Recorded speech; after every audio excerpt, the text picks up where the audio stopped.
Your phone buzzes, headlines shout, messages pile up, you miss a call, spill your coffee, and your brain feels like a browser with 37 tabs open, and one is playing music you cannot find. In the next 10 minutes, I will give you a Stoic playbook to stay calm when everything is on fire. No quitting your job, no ghosting your friends, no pretending you do not care. Stoicism is not about numbing out. It is about making strong choices while emotions are loud. By the end, you will leave with a mantra, a routine, and a way to walk through chaos without losing yourself. Part 1. Why Stoicism now? Modern life is an anxiety machine. Work lives in your pocket. News bends your attention.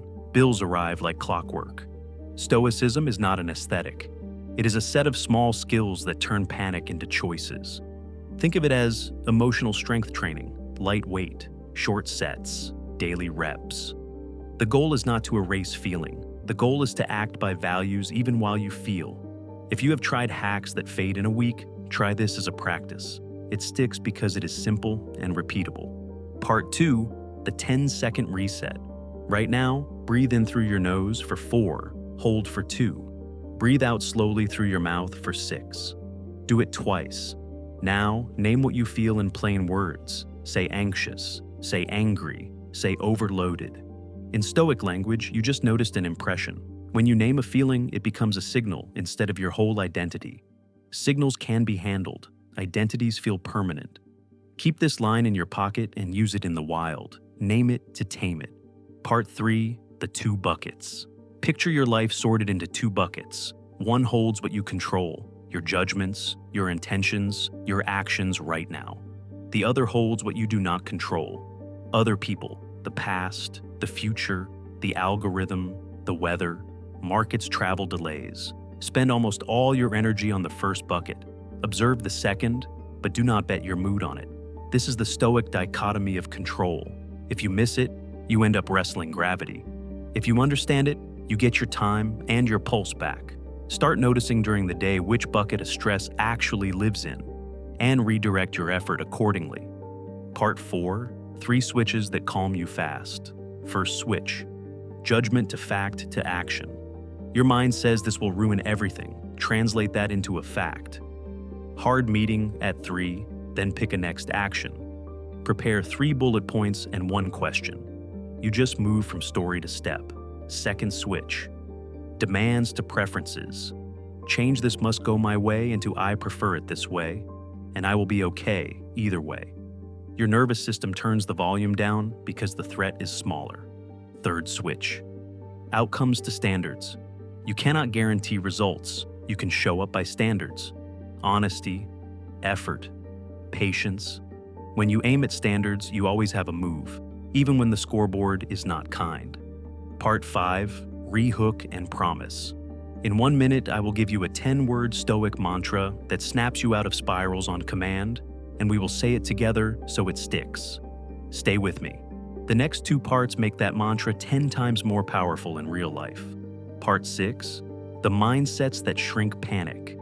Begin with Memento Mori. Remember you will die someday. This is not dark, it is clarifying. Small annoyances shrink when you place them inside a full life. Then try Amor Fati, love what happens.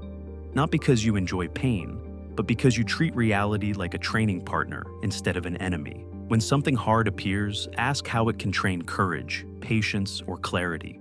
Finally, take the view from above. Imagine looking at your day from 30,000 feet. See your city, then your country, then the little dot of your life. From up there, today's mess gets smaller and your options get wider. Perspective is instant stress relief you can trigger on demand. Part 7, moves and habits that make calm automatic. Do a pre-mortem in the morning. Name what could go wrong and pre-decide your response. If the commute fails, you already know plan B. Surprises become scenarios instead of shocks. When an obstacle blocks you, search for the useful move now. A late delivery becomes a chance to over-communicate and build trust. Choose small discomforts on purpose, so unchosen discomforts scare you less. Finish your shower cold for a few seconds. Take the stairs. Skip sugar until noon. These are tiny reminders that you can do hard things. At night, write 3 short lines. What went well? Where I lost control? One adjustment for tomorrow. Keep it short so you will actually do it. Pick 2 values that matter and use them as a filter in real time: truth and kindness, courage and responsibility. Before you reply to anyone, take 1 full breath. That pause saves relationships and reputations more often than any clever sentence. Part 8. The mantra you can use anywhere. Say it with me, quietly if you want. Control what you can, accept the rest. Act with character. 10 words. Use it before you text back, before you walk into a room, before you open the news. It is a pattern interrupt and a compass in one line. When your mind floods, the mantra pulls you into the first bucket and reminds you who you want to be while you act. Part 9. When life is actually on fire. Doomscrolling at midnight feels like responsible caring. It is not. You cannot fix the world from your couch at midnight. Give yourself 2 short news windows during the day and keep news apps off your home screen. Convert anxiety into 1 concrete action that is within reach. Donate, volunteer, write your representative, then stop for the day. Money stress is real. Rent and markets live in the second bucket. Your moves live in the first. Make a 1-page plan. Turn on autopay for essentials. Check spending once a week for 10 minutes. Each month, make 1 call to lower 1 bill like insurance or phone or internet. Your body does not need certainty. It needs a plan. These people will be difficult. You cannot control their opinions. Practice boundary hygiene. Keep promises. State constraints. Ask clarifying questions. Detach your mood from their reaction. That is not cold. That is mature. Health spirals happen. You cannot rewind choices, but you can stack small wins. Walk for 10 minutes after meals. Drink water first thing.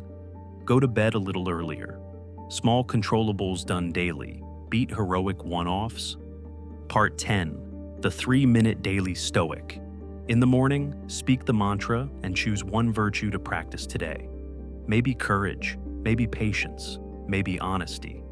At midday, run a micro pre-mortem. Name the top friction still ahead and say the move you will make for each in a single sentence. At night, complete your 3-line review. A win, a wobble, a tweak. Do this for 5 days and watch your reactivity curve flatten. The day will still be loud, but you will stop absorbing all of it. You will feel like your life has a steering wheel again. Part 11. Answers to the doubts that keep people stuck. Stoicism is not emotional suppression. It is emotional governance. You feel fully, and then you choose a value-aligned action. You do not need to read ancient books before you start. The texts help, but habits change you faster than highlights. And yes, you will mess up tomorrow. That is normal. That is why the journal exists. Adjust and continue. That is Stoic. 24-hour challenge.